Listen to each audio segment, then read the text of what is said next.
আসসালামু আলাইকুম। Automobile technology Bangla video সিরিজে আপনাকে স্বাগতম। হাজারো পার্টসের সমন্বয়ে গঠিত হয় একটি অটোমোটিভ ভেহিকেল।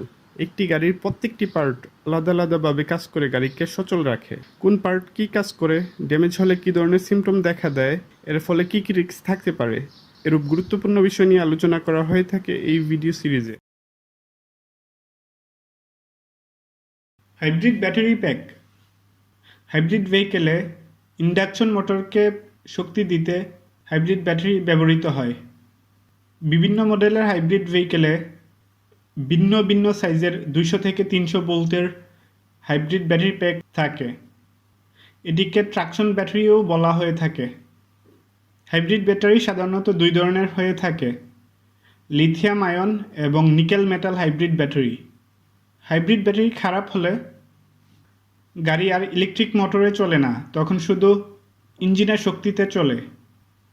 তখন গাড়ির ফুয়েল খরচ বেড়ে যায়। ড্যাশবোর্ডে হাইব্রিড সিস্টেম ম্যালফাংশন নোটিফিকেশন দেখায়।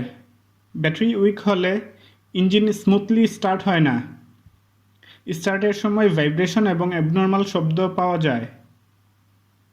তাই ট্রাবল ফ্রি চলতে হাইব্রিড ব্যাটারি প্যাক খারাপ হলে এটি পরিবর্তন করে নিতে হবে।